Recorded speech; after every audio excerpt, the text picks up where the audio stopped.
Voices for Justice is a podcast that uses adult language and discusses sensitive and potentially triggering topics, including violence, abuse, and murder. This podcast may not be appropriate for younger audiences. All parties are innocent until proven guilty in a court of law. Some names have been changed or omitted per their request or for safety purposes. Listener discretion is advised. My name is Sarah Turney, and this is Voices for Justice.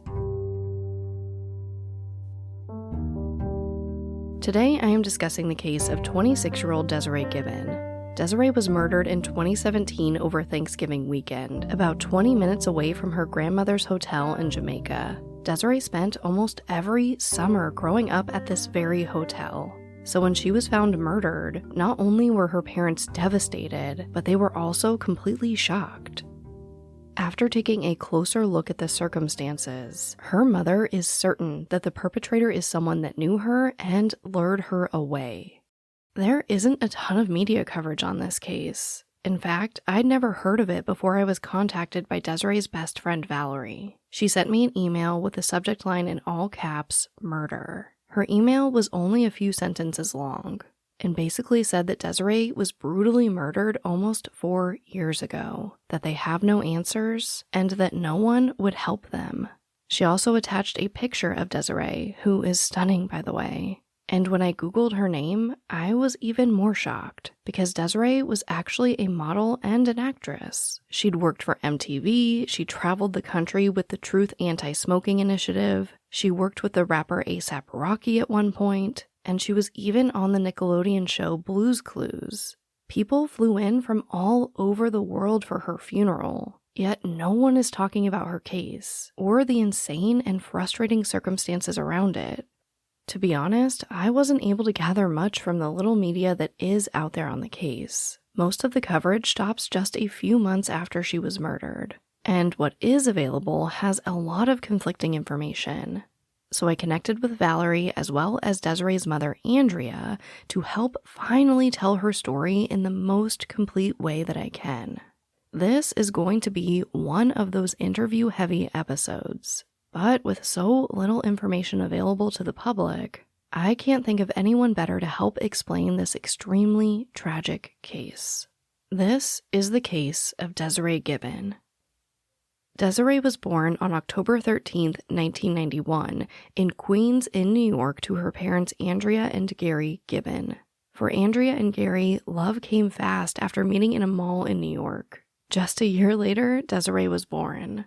Here is Andrea talking a bit more about Desiree's upbringing and the amazing life that she led. Yeah, sure. So I met Desiree's father about 31 years ago, and we got together very quickly, and we lived together for about a year, and then we had Desiree, and she was our only child for 8 years until we had our second daughter, which was a very difficult adjustment for Desiree because she'd been the only child for 8 years. And then 4 years later, we had our third daughter. So now you have 8 years between Desiree and Mariah, and then there were 12 years between Desiree and Chloe. So it was difficult adjusting with, so many years in between. When Desiree was graduating high school, Chloe was graduating kindergarten. So I look back now, what was I thinking? I should have had my kids closer together, but nevertheless, that was our family dynamic, and it worked for us. Yeah, Desiree was extremely early, hitting all her milestones. By 2.5 months, I think she was sitting up on her own. She completely walked by herself at 7 months. Everything was video recorded back in that day. And it was incredible to see what she was doing. She was potty trained just after, I think, 13 or 14 months, very early. She was a happy baby, very, very happy. And she made people happy. And, as she grew up, she just had developed this personality with the best sense of humor.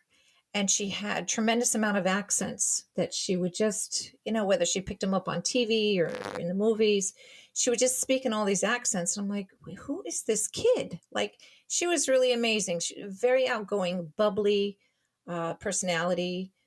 She loved life. And, from a very young age, she knew that at some point, she had previous lives, and she would, talk about her future and what she wanted to do. And she grew up always wanting to be an actress. There was one year she went to school, and when they had, I think it was Halloween or something, and she dressed up in this very fancy dress as a Oscar-winning actress. And it was so funny when she went to school and she had on this big, long purple gown, and she gave her acceptance speech and everything. And she knew what her path in life was. And, there were other conversations with her that she always said to me, Mom, I'm going to die when I'm young. So I used to always tell her, Des, why do you say that? You don't say that to me. Parent doesn't bury the child buries the parent. She says, no, I'm telling you, Mom, I'm going to die when I'm young, because only the good die young. So then, of course, we laugh it off. And I'm like, this kid is crazy. And she would tell me all the time, got to be ready, Mom. And she even told me it was going to be tragic. She said, I don't know what. Maybe a car accident, but I don't really think so. But I'm telling you, Mom, it's going to be tragic. Well, who could prepare for the tragedy that we faced with her being brutally murdered in a whole other country? And it's just, I'm just beside myself, even to this day. I'm sure. Yeah. My goodness. I mean, and I'm sure you didn't put much weight into it then. You're like, okay, whatever. Like, she's having this, Marilyn Monroe type of aspiration to be this, actress that never gets old type of thing. That's kind of how I guess I would take it. Yeah. That's exactly what it was. And you don't take it, that it's what's really going to happen. So I don't know what she was able to foresee, or but that was just her personality. And she just knew fame and fortune was on her horizon, and she wanted to make a difference in the world. But as she aged, as she got a little bit older, she realized there were bigger issues in the world. And she kind of shifted from wanting to be in front of the camera to wanting to be behind the camera to tell people's story. She would compare herself to wanting to be like Anthony Bourdain. And she wanted to do that. She wanted to travel. She wanted to visit as many cultures as she could. But she didn't want to go to the touristy areas. She wanted to really be out in the country and really see how people live. And, she was all about equal rights. She hated the racial disparities. Desiree did identify as being Black because, I am white and her father is Black of Jamaican descent. And, even with her being a light-skinned girl, she says, I know I have more opportunity than somebody with a darker skin color, and it's not fair. So she would fight for equality. Yeah. So she really had her own platform of kind of what she wanted to do in life. As a baby, she did a lot of print work, modeling clothes. And I can remember one photo shoot we went to, and we drove from New York City. We live in the city, and we drove to Connecticut to this huge mansion that like these places rent out just to do photo shoots. And she was doing this catalog, and it happened to be of Mexican attire, clothing. And when she put on that little dress and the little sandals, and she was just standing in front of the camera and she was doing this dance, I was shocked. And it was so funny. I could not contain myself that they actually put me out. They said, "You're too distracting." But she was so cute, and I had never seen her like behave like this in front of the camera. But she knew this was exactly what she wanted to do. So she did a lot of print work. She did a lot of modeling. She did Blue's Clues, that Nickelodeon show when she was little, and then growing up, she did a lot of work for MTV. She was on Hip Hop Stars, where she won that episode, and I think she won like $4,200. She met all the stars. She was very lucky in life. She was very, very lucky. Yeah, I mean, and it seems like she was very talented too. I mean, if she just knew how to open up like that to the camera, that's certainly a gift. She really was talented, and she was hungry. She was just very hungry for experiences and culture. And just after high school, she had decided to go volunteer in Brazil. So she hooked up with this agency, this volunteer agency, and she ended up going to Brazil. And she went by herself. She planned it. She paid for it. She took care of everything. So she went down there and she spent about, I want to think it was 3 months, and she taught English.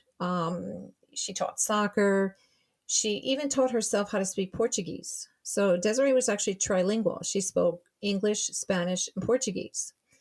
And, she loved being in Brazil so much that she'd go back every summer after that for a couple of summers. All her friends went with her down there. Like Valerie went with her, her other friends went with her. So I think, did Valerie go? I don't remember if she went there, but she did travel with Valerie to other places. But she traveled all over. She was really a world traveler. She'd been to Brazil, she'd been to Greece, she'd been to Colombia. She went to all 50 continental U.S. states because she worked for the the No Smoking Initiative Truth. And so she went on tour with them for a summer. And basically, they just traveled to continental US and they went to different concerts and different events. And they'd set up and they'd do, games and raffles and give away t shirts and no smoking stuff. And she'd be on the microphone a lot. And, they would set up stage and break down stage. And she did that for an entire summer. And then after that, she would do other gigs for them throughout the year, like travel to colleges. She went to the Black colleges and they would speak there and they would talk about not smoking or smoking cessation. And, she just loved it. She just loved it. Yeah. I mean, it just seems like she had such a a very short life, and obviously very tragic that it was cut short, but a very full life. She did. She probably lived 3 times more than most people. She's done more than most people do in one lifetime. She probably did in 3 lifetimes. But that was her. She wanted to be out there and she really wanted to make a difference in the world. And, sometimes I sit and think, and I'm like, wow, it's to me, she was searching for her fame and fortune, but little did she know she already had it, right? We can't sometimes see what's in front of our own eyes, but her fame and fortune was already there just by the person who she was. And it saddens me now to think that her murder is going to be the object that changes the world. And somehow, some way, I have to think that even in the tragedy, she would be happy that we're still fighting and, with the hopes of finding her murderers and changing some laws, that her life did make a difference. Desiree's best friend Valerie was also able to give me a bit of insight into their friendship and their life in New York together. Okay, so I've known Desiree my entire life. I'm 30 years old. Me and Desiree met when we were 5 years old. We went to the same kind of school, like elementary school. So we've literally known each other from like age 5. We could be together all day, but it just wasn't enough. Even if we spent the whole day together, it's always like we wanted more of each other. She was just like, there's like no word I can even think of. Like, she was just amazing. She was just so nice, so funny, very, very funny. We definitely always had a good time. Desiree was very, very popular. So she had friends from literally all walks of life. So I'm just her best friend. Like, I've been her best friend her entire life. But she has friends from literally punk rock bands, friends from college, friends from here. She has friends from all over. So, like, right before she went to Jamaica, she was just doing really good. She just definitely wanted some change. So that's why, like, she planned that trip. She just wanted, like, something different. And I'm sure her mom told you, like, they had, like, a bed and breakfast down there and, like, family down there. So that was, like, one of the main reasons she wanted to go down there as well. As Valerie mentioned, Desiree's paternal grandmother owns the Gibbs Chateau Resort in Montego Bay, Jamaica. This hotel is 3 stories and has about 15 rooms. So it's not terribly large, but they were able to accommodate Desiree and give her a room for the month that she planned on staying in the country. It was an area that she was extremely familiar with, and she had some family that would be able to keep her company. so it seemed like a great place for her to get away. So many media outlets reported that Desiree went to Jamaica to look for work or to actually do work for her friend's record label. But that wasn't the case at all, according to Andrea. Yeah, so Desiree went to Jamaica because I think she was really trying to figure out what to do with her life. She's realized that she wants to be on the other side of the camera. She wanted to go to film school in Europe, so she had already researched it. She found the school, she knew the cost. One of her best friends from college had just gotten married. Some of her friends were starting to have children, and she kind of felt stuck. Like, I'm 27, she's married, this one has a kid. What am I doing with my life? So she had been to Jamaica many summers in the past. And again, a lot of the times her friends went with her to Jamaica because her grandmother did have a hotel down in Montego Bay. So she would go down there and stay. So she said to me after she returned from this wedding that her friend, just having gotten married, she said to me that, Mom, I need a break. I want to take a break from my boyfriend. I want to take a break from the family. I want to take a break from my friends. And I just want to get my head straight and I want to figure out what to do in life. So she says, I think I'm going to go to grandma's and I'm going to stay for like a month if that's okay. So I said, you know what, Des, do whatever you want to do. You're grown. If this is the thing that you think is going to help you, I'll support you. So she booked her ticket for 1 month time. And she went down there just with that. And then when she got there, she said, Mom, I hate that you keep sending me money. And I said, Desiree, you're in a foreign land. I'm going to make sure you have money to buy whatever you need at any time. Don't worry about that. And she says, yeah, but I don't like taking your money. I said, you're not taking my money. So she's, living in New York, she had been a waitress. She'd been a bartender. So when she was down there, she says, you know what? They have all these touristy clubs here. She says, maybe I'm going to get a job. She says, I'm here for a month. I'm not doing much other than hanging out. I can hang out, make money. I'll save whatever money I'll take, buy whatever I need. And if I make any money, I'll save it towards film school. And there was one international club down there called Margaritaville. She says, I want to try to work at Margaritaville because I can always transfer from here back to New York and keep a job. So she was kind of thinking forward, like what she would do. So I said, well, I would prefer you not to, but I'm not going to stop you because you're going to do what you want to do because that's how strong-willed she is. But she was just adamant about having her own money instead of taking money from us. And it didn't pan out. I mean, she went on some interviews, but it never really panned out that she would take a job because I guess it was a little rough down there. So she did not go to Jamaica looking for work. That's the misconception. She had decided after about a week and a half of being there that maybe she would look for work.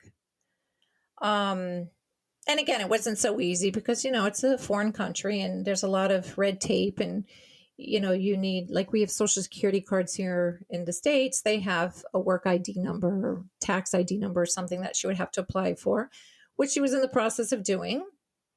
But she didn't go down there to look for work. She went down there really to figure out life. And that's where she decided it was going to be film school for her starting in September. Desiree lands in Jamaica near the end of October in 2017, planning on staying for about a month before returning home to Queens. During this time, Andrea was in contact with Desiree almost daily, not only because they were extremely close, but because Jamaica isn't the safest place to travel. In fact, in 2017, the same year that Desiree was murdered, Forbes named Jamaica the third most dangerous place in the world for women to travel to. But Desiree understood the dangers and the precautions that needed to be taken. Not only had she traveled to Jamaica several times, but she also traveled all over the world. So it's not as if this was her first time out of the country and she was blissfully unaware of these things. Here is Andrea expanding on this. Right. And, she did travel a lot. She went to Greece and she wasn't in the touristy area, but one of her best friends from high school, somebody was getting married there. One of her best friends is Greek. So, she traveled with them to Greece and it was, out in the country. It wasn't in the tourist spot. And, she had a great time and she learned a lot about the culture. She went to Colombia with Valerie. They jumped on a plane and they said, okay, let's go to Colombia. Colombia can be a very dangerous area as well. But Desiree was so highly intelligent. She was well read. She was book smart, but she was street smart too. She's very street smart. She had a lot of common sense, and she really was all about safety. So she knew how to keep herself safe. Her dad used to tell her every day, Desiree, don't be roaming around Jamaica. It's dangerous. Desiree, watch your back, stay with people. And she says, Dad, I've been to Rio how many times? And Rio is much more dangerous than Jamaica. She's like, I've been to Jamaica. I know Jamaica. And you know what? She never left the hotel by herself. She didn't travel alone. She went out always with somebody else. And if they left the hotel, they took a taxi from the hotel and the same taxi would pick them up. So she wasn't stupid. Another thing I couldn't find in any of the media reports was really what Desiree filled her time with in Jamaica. According to Andrea, Desiree was really just living her best mid-20s life. She was enjoying her time with family at the hotel, she was going to clubs, and she was meeting new people. She had met a lot of people down there this time. And the people that she met were actually, they were known as the elites, meaning that they came from very wealthy families. They had good backgrounds. But just, it's looking at it now, although they may be elite because they have money, they could be paying off everybody for anything that they do. And she hung around these people probably 3+ weeks. And on a daily basis, whether it's in the club or walking around or whatever. So she got to know them very quickly. I just don't know. I think she just trusted this group of people and they just, I don't know. I wish I knew. I wish I knew. One publication that did cover this case quite a bit when it first happened was the New York Daily News. According to a 2017 article from them, Desiree's boyfriend at the time, Phil Rodriguez, told the publication that she complained to him about having problems with some of these new friends, stating, quote, some friends were responsible, law-abiding citizens with jobs, but she also made friends with what she called poor girls from the other side of town. I wouldn't be surprised at all if she made what she thought was friends, but they were actually plotting against her. End quote. But when I brought this up to Andrea, she said that Phil never told her about this, and that Desiree never brought it up to her either. That was the only time that I ever heard that. I didn't hear it from anybody else. So I'm not sure, because I always say, but who was she having an issue with? Because Desiree didn't keep secrets. So I don't know the conversation between her and Phil at that time. That she was having an issue. And, it might have been something so trivial, that kind of stood out in his mind, but she had never said anything to me about it. And she wasn't somebody to hold back, not even if she thought I would be scared. She'd be like, oh, Mom, this girl did this and that. And, I would give her advice or, kind of tell her what to do and how to avoid situations. So that never came up. That was actually the first time I ever heard that, is when he said that. Phil appears to be the only person that Desiree reported having issues with someone in Jamaica to, and I wasn't able to find any further clarification about this. I mean, I can absolutely see things coming up with really anyone. Someone says something you don't like, maybe they act kind of funny towards you, and you talk it out with your boyfriend. But were these possible issues really enough to make someone want to kill Desiree? I don't know. So Desiree spends a few weeks in Jamaica hanging out, meeting new friends, and deciding what she really wants from life. And then it's Thanksgiving Day. Desiree actually spoke to a ton of people on this day, just calling them to say that she loved them, happy Thanksgiving, all of that. But this would also be the last day that anyone saw her alive. Here is Andrea outlining the last conversation she had with her daughter. I spoke to her on Thanksgiving a number of times throughout the day. We had texted, we had talked, we'd done some emails, and, she asked me to send a picture of the turkey. And so I did. And she's like, oh, it looks so good. I want to eat it. I'm like, but you're a vegetarian. Why are you going to eat my turkey? She's like, no, I would eat it this year. Because, with Desiree, she tried everything. She tried vegan, vegetarian, pescatarian. But for a long time, she'd been a pescatarian. So we talked about the food, and they were having also a Thanksgiving dinner down there with her family. And, I have to tell you, she was so happy on this day. She had spoken to everybody she probably ever knew in life. All of her friends, her family, she spoke to her dad, she spoke to me, she spoke to so many people. So whether it was a text, a FaceTime call, a phone call itself, she spoke to everybody. So I spoke to her last at about 9:30 that night. And I asked her, how was dinner? And she said, oh, it was good. It was nice. And I asked her, did you do your hair? Did you get dressed up? She's like, no, but I didn't do my hair and I didn't put makeup on, but my skin looks really good. So I'm okay. And I said, okay, as long as you look presentable, because you can't attend a dinner and not look presentable. So, because she knew how I felt about that. You don't just go looking crazy. So, but she had not done anything like that. So we talked and, she told me she was really happy and she finally found, another reason to be down there. She had spoken to a friend here in New York, and her friend had just started a record label. Now, prior to Desiree going to Jamaica, she had gone into the recording studio with one of these rap stars, A$AP Rocky. And she knew a lot of celebrities, and she was always kind of around them. So she went to the recording studio with him, this other girl who had just starting her own record label. And, Desiree called her on Thanksgiving to wish her, a happy Thanksgiving. And she says, oh my God, it's like, it's my birthday today. And you're just calling me out of the blue. And so Desiree's like, oh my God. So they spoke for a while. And she told her, I'm really serious about my record label. I'm starting to do work. And Desiree said, oh, I'm in Jamaica right now. So the girl was telling her, well, listen, if you scout talent there, we'll sign them and it'll be your act. So Desiree's like, oh, that's really exciting because, again, Desiree had a lot of talent and she could spot talent with one eye. She was that good. So she's like, oh, Mom, maybe I'm going to do this. I'm going to start looking, when these guys are playing in the clubs, I'm going to see if anybody is good enough.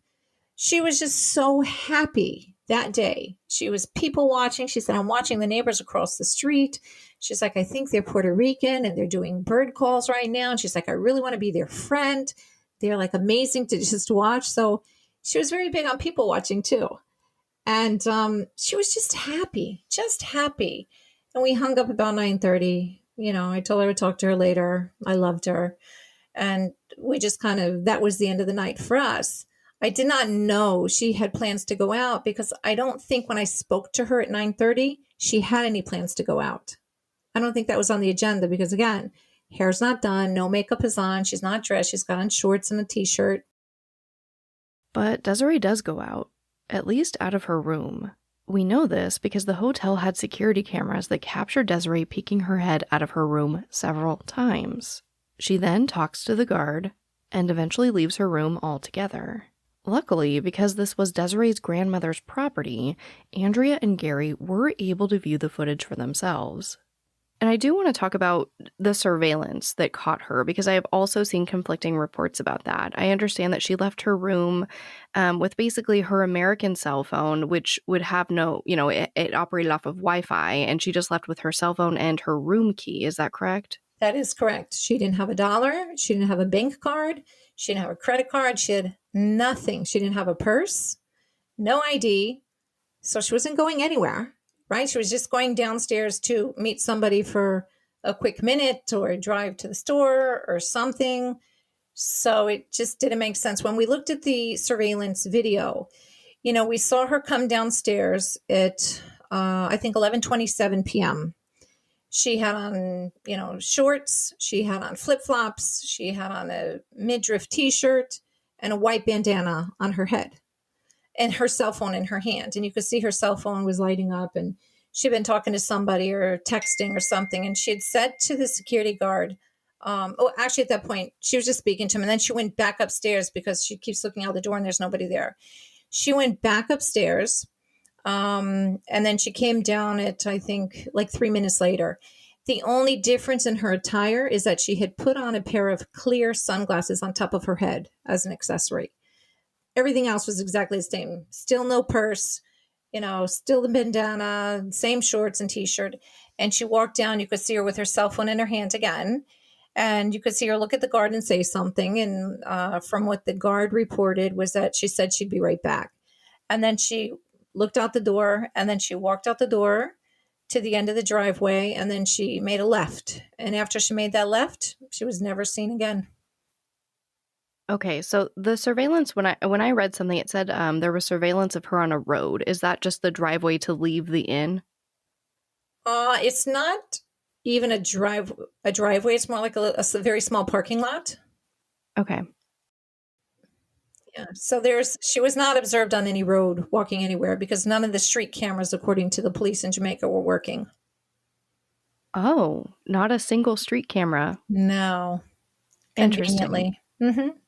It's, unfortunately, usually convenient like that. But yeah, I mean, if she's sticking her head out every so often and her phone's lighting up, it definitely seems like she's meeting someone. I've looked at some things online. I was trying to get a better idea of this inn. I've seen it called a bed and breakfast. I've seen it called a hotel.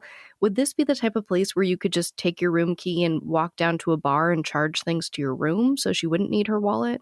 Not in this particular hotel where she was staying because, it's called the Gibbs Chateau, right? So it's really like a 3-story hotel building. They do have a restaurant in there. And, the bar is there, but it's not where people come and hang out in this particular hotel and, having drinks. It's really just the people that are staying there. It's not on the strip of like the touristy strip. That's just kind of like down the block around the way a little bit. So that's not the place people would go and hang out where she was staying. Okay. So it's possible that she was just leaving to meet up with someone with no plans to buy anything. Because I'm like, how do you leave the house without anything to buy anything with? If there's an emergency, whatever. Right. I don't think she had any intention to go anywhere. I think she was just going downstairs, maybe to the car to say hi. I really don't believe she was going anywhere. I think that she was kind of coaxed from the hotel, went downstairs. And again, the girl had no makeup on. Her hair wasn't done. She had a bandana. She had flip-flops. She wasn't going anywhere. She was not going anywhere. And so then I didn't hear from her on the Friday. And it was like, the Wi-Fi there is really bad. So it didn't surprise me. I wasn't worried. I'm like, okay, she'll call me. I didn't hear from her on Saturday. And I said, something's wrong. But you know what? I'm sure it's the Wi-Fi. She didn't get good reception. It was always in and out.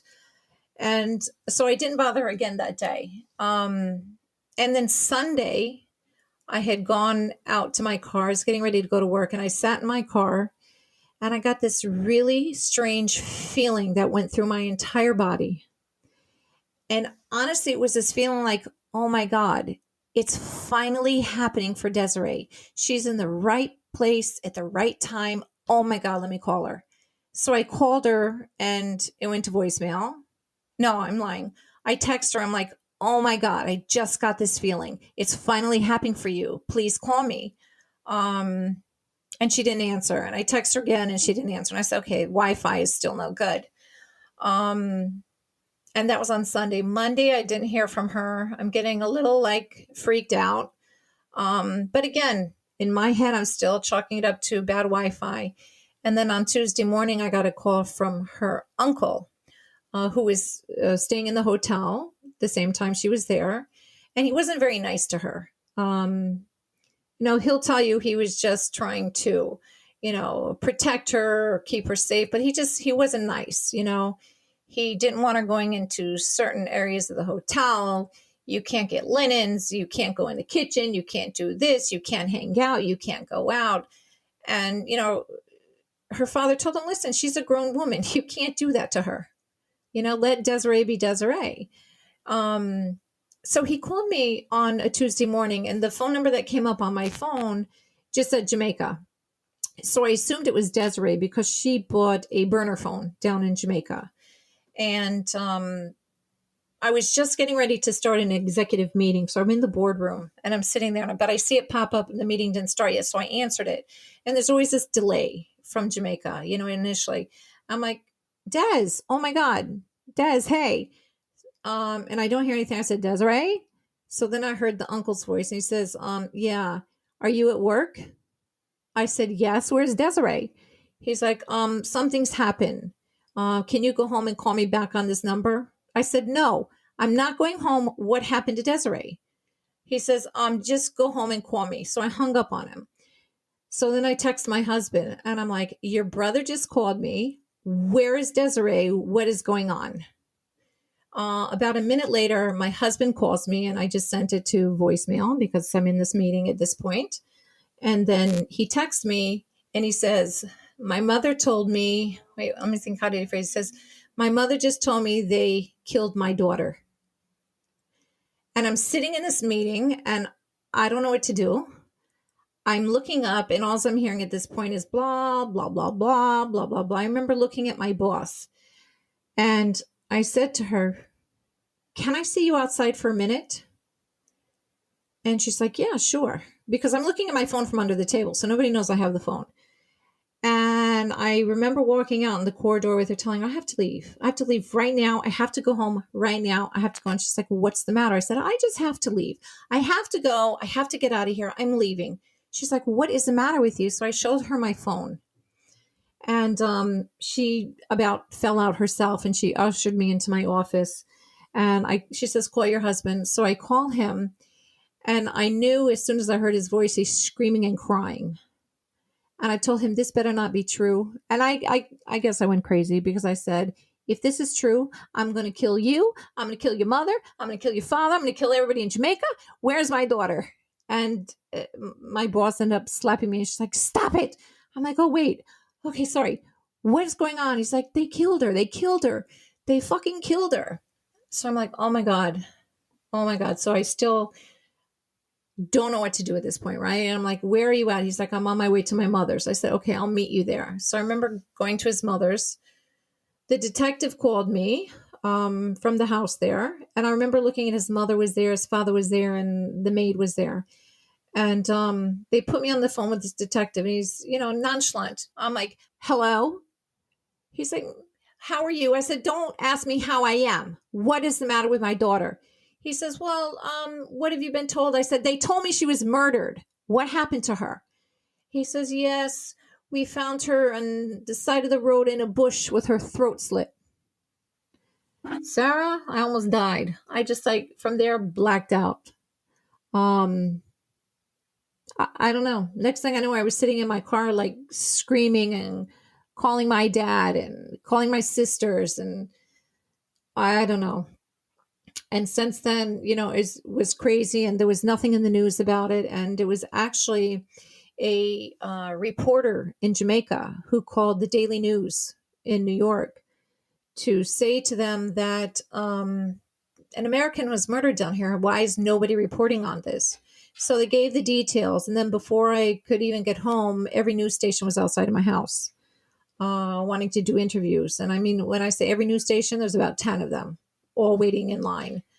And it was overwhelming for sure. And her friends started showing up one by one. And then we had a crowd here. And it was just it's still very unreal to me. Desiree Gibbon's body was found on Sunday, November 26th at approximately 7:30 in the morning. She was found by a groundskeeper about 20 minutes away from the hotel in some bushes along a desolate patch of road. This area basically has this road and a few abandoned apartment buildings. She was found fully clothed, but was missing her sunglasses, cell phone, and one flip-flop. Unfortunately, it seems that Desiree's death was pretty brutal. Her throat had been cut so deep that it nearly decapitated her. She also had bruises on almost every area of her body, as well as defensive wounds from the blade on her hands and arms. However, there wasn't a large amount of blood at the scene, so this leads investigators to believe that Desiree was most likely killed somewhere else and then transported to this area. Due to the nature of her injuries, Andrea believes that her daughter's murder wasn't random, but extremely personal. You know, if they had called me from Jamaica and if they had told me, your daughter was just killed, she was hit in a crossfire with a bullet. You know what? I can understand that. It doesn't make it easier, but I have a reason, right? She was wrong place, wrong time. This, I don't have a reason. Somebody like virtually, they just cut her head off, right? They cut her from ear to ear and severed her spinal cord. They decapitated her. What was the reason? Like, that's a brutal crime. And usually, and what they say is that when they usually cut your throat, it's to shut you up. So did she learn something? Did they ask her to do something and she refused to do something? I don't know. But it was personal. Whoever killed her, it was a personal issue. And she was not sexually attacked. The autopsy showed that, there was no sexual anything on her. When they did find her, she had her clothes on. They were intact. Her shorts were buttoned and zipped up. Her underwear were on. Her bra was on. So I don't know. What did she either learn? What did she hear? What was she asked to do that she refused? Or was it really just somebody so jealous that they killed her? The Jamaican authorities were able to obtain 2 DNA samples from Desiree's body. One male and one female. They say that they have tested this DNA against 6 potential suspects. But it seems that the initial investigation didn't go much further than that. I do want to ask you about the investigation because I've heard you that you're not satisfied with it, and I don't blame you for a second from what I've heard. But I'd like to know more about that, specifically the 2 phones and the mix-up there, them not giving you access to records. What can you tell me about all of that? So Desiree did have 2 phones in Jamaica. One was her iPhone from home, and the other one was a burner phone that she bought in Jamaica just because it was cheaper to use a burner phone down there and buy the minutes. When I went down there to recover her body, the iPhone, of course, was never found. And to my understanding, when I initially met with the detectives, they had not found her Jamaican phone either. Prior to us getting to Jamaica, they had gone to the hotel and they had gone through her hotel room, searched her stuff, went through everything, I guess looking for clues or something. I don't know. I didn't go back into her room until the day we were actually leaving Jamaica, which was like, I think, a Sunday morning, and which is when I went in to go start packing up her room. So while I was in her room, I found her Jamaican phone. And before calling the police, I'd gone through the phone. I took pictures of everything, all the phone numbers, any names. And she didn't have a tremendous stuff in there because it was such an old-fashioned, outdated phone. It was a flip phone, and it didn't take pictures. But I could see any like text messages that came through or anybody she called. So I took pictures of everything in the phone.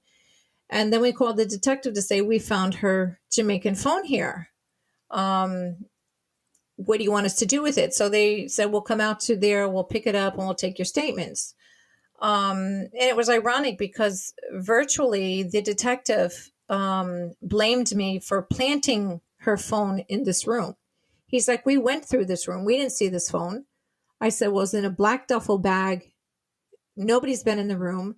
And so then when he went to the room again, he said, but where did that bed come from? Because in her room had a king-size bed and then a twin bed. And we said, what are you talking about? He said, that bed wasn't here before. I said, detective, how many of you came in here and ransacked this room? Did you guys even take pictures? His response was, no, why would I take pictures? I said, why would you not? It's an investigation. He said, but if I went to a hotel, a restaurant that she visited, would I take a picture of the restaurant?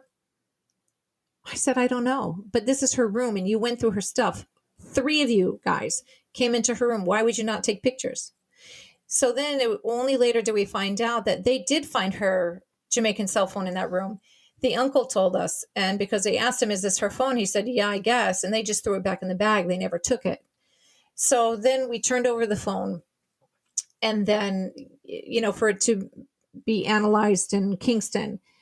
So it was on the 1-year anniversary of her murder that my husband and I went back down there. And we said, what about her Jamaican phone? Are there any leads? Anything? They said, what phone are you talking about? You never gave us a phone. I said, what do you mean? Of course, I gave you the phone. Go back and read your statement.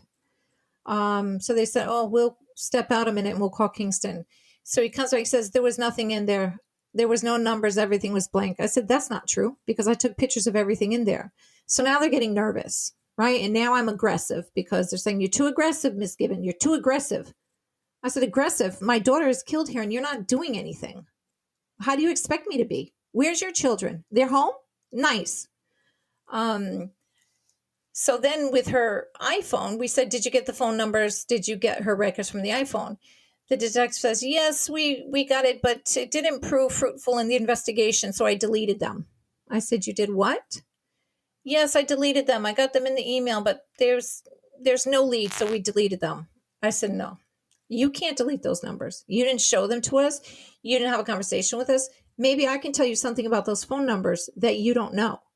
Well, I saw your cell phone number. I said, really? So now they're scrambling to try and get these records again, right? To pull them from his deleted file. So I asked him, I said, what length of period did you request the phone numbers? 1 day. I said, why wouldn't you get a whole month? The month she was here, why didn't you get the entire month records? Why would you do 1 day and delete it? So they're not interested in solving this crime. They want me to go away. They want it to go away. You know, back then the tourism was really high. They didn't want it to be heard by this American being murdered down there. There's just no help. There's no help, and they're not interested in solving this case. You'd think that if they actually solved it, they could say, hey, yeah, we do have an issue here with crime, but we're working on it. You know, that's my thinking. But the way that the Jamaican people think is that if they solve it, people are going to stop visiting Jamaica because they have to admit that they have a problem. To be honest, I'm just so confused at how they're picking and choosing things to investigate. Like, they swabbed for DNA and found these 2 DNA samples, which is certainly much more expensive to do than something like finding phone records. So it's very puzzling to me why they're kind of picking and choosing what they want to look at in this case. It's crazy. When they found her body, her sunglasses were missing. 1 flip-flop was missing. They did find 1 flip-flop, and they actually took that flip-flop back to the hotel when they were going hotel to hotel to try and identify her, know somebody who could identify her. And when they had been led to the hotel she was staying in, they carried that flip-flop. And they asked the uncle, is this her shoe? And he says, yeah, I think so. He said, oh, okay. And they just threw it on the floor. Don't you think they'd take the flip-flop for evidence? Swab it, something? Nothing. Absolutely not. I picked up the flip-flop in a plastic bag. I have it here. And I'm like, you guys, and I asked them, don't you want to swab it? Things are done very different in New York than they're done here. I said, okay. Did you swab the flip-flop, sir? I said, because I have it at home in New York. You didn't turn it in as evidence. Why would you bring it here and drop it on the floor? Like, there's just no rhyme or reason. They don't want to solve this crime. They don't. And, the year she was killed in Jamaica, it's a very small island, 1,604 people were murdered. And shortly after she was murdered, they went on to lockdown in the area where she was murdered. And they had the National Guard there, standing on every corner with rifles. And they had curfews in place. And that lasted for a few months, longer than a few months, maybe 6 months. I don't recollect exactly how long. And then they kind of stopped it. And all the people said, no, we want this back in place. We don't feel safe. So they put the National Guards back into place again. Because I know even at our 1-year anniversary we went, the National Guard was still in place. Wow. Yeah, I did read something about that weekend, which I know it kind of goes into the week too, but that she was one of I think either 11 or 13 murders just that weekend. Yeah, she was. And you can't get the FBI involved because until the Jamaican authorities admit that they have a problem solving a crime, they're the only ones who can invite the FBI into the country to help them solve this crime. And they won't do it. That was my next question. It was, why isn't the U.S. intervening in any type of way? I've certainly seen it in other international cases like that. I just covered the Amy Bradley case, over in Curacao. Wow. And yeah, so, I mean, it's just, I feel so terrible. And they won't release any records to you. Val, when she emailed me, said that you guys had trouble getting records. Yep. They won't give me anything. Nothing. They won't even give me updates. So I don't answer emails. They don't answer text messages. They just want me to go away. So is that where the case is at now? Basically, I know that they've done, sorry to go back for a second, they've done DNA swabs and comparisons to 6 people. Is that my understanding? That's what they're telling me. But again, they can't produce records for me. They don't show me anything. I said, I'd like to see the results. Show me something, because I don't think you tested anybody. And they won't. They just refused. And again, I don't know who to turn to. They're telling me here, right to the senator of New York. Well, I did that. We spoke to everybody here, and we couldn't get any help here either from the New York side. So I'm like, there's no handbook that if your daughter is murdered abroad, what to do, who to call. There's no handbook. So you just feel like you're fighting this fight alone. And, people tend to go on and live their life, and I get it. But you know what? I'm still stagnant. I haven't passed that day. Yes, I get up. Yes, I go through the motions, but I'm still very much on that day back in 2017. Like, I want my kid home. The only real break in Desiree's case would come a few months later in January of 2018. This is when Desiree's Aunt Peggy received 2 phone calls from Desiree's American cell phone. The first call came in at 5:25 p.m., but there was only silence on the other end of the phone. The second call came in at 11:43 p.m., but by that time, Peggy had unfortunately fallen asleep. When she tried calling back the next day, the number didn't work. The Jamaican authorities told Andrea that they tried looking into it but couldn't find anything. This could be the key to finding out who killed her. If they could just track down where this phone went, how it got from Desiree's body to whoever was calling her Aunt Peggy, they could potentially find the person or people who killed her. Whether they sold the phone or gave it to a friend, this could be the key to solving this murder. At this point, Andrea is convinced that the authorities know exactly who killed her daughter. I'm still in some degree of denial. And then I certainly have a lot of guilt because I feel like I'm not doing enough at this time. And then it's like COVID, and how do I work around COVID? And, you can't work with the police in Jamaica because they can't be trusted either, because I do believe they know who killed her and they won't give it up. So it's just, there's no help. For somebody like me, there is no help. I don't know who to turn to. After feeling blown off by the Jamaican authorities, Andrea turned to private investigator TJ Ward for help. TJ Ward is a pretty well-renowned PI, most notably having worked on the Natalie Holloway case. But if you go to his website, you can find pictures of him with Diane Sawyer, Nancy Grace, Larry King, and more. Desiree's case is listed on his website, but unfortunately, Andrea and her family ran out of money pretty quickly, and are currently saving to be able to pay to fly him out to Jamaica for a full-blown investigation. He's actually a renowned investigator. He worked on the Natalie Holloway case, amongst many other cases, and he's currently working cases as well. And, he's come to New York on a few occasions. We've met, we've talked, we've done fundraisers, but, the fact of the matter is it's a lot of money. Before he can even go into Jamaica, he needs $25,000 up front. Well, I don't know many people who have $25,000 in their account just to say, here, I realize you may come back with nothing, but let's take a chance. If I had it, I'd do it for sure, because even a chance, I would go for it, but nobody has that kind of money.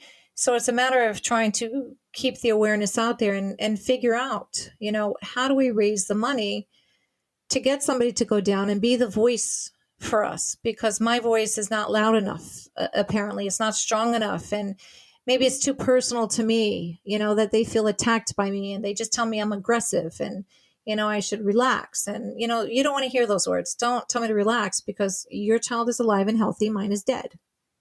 This November marks 4 years that Desiree has been gone. Her death has left a huge hole in the hearts of her friends and family. Here is Valerie discussing her frustration and the impact it's had on her. Exactly. It's just so frustrating because now this November is going to be the 4th year. We don't know why they killed her. We don't know who killed her. We have no leads. And it was such a brutal, killing. They slit her throat to the point of, she was almost decapitated. I just want people to, realize this. And it's just this is just insane that nobody wants to help or is even attempting to help. It's it's on, year 4 and I'm still like not over it. I've just got like, with her death, I've just gotten so much more anxious. Like, I won't walk to a car by myself. Like, things, it's just like, I'm like not even the same person anymore.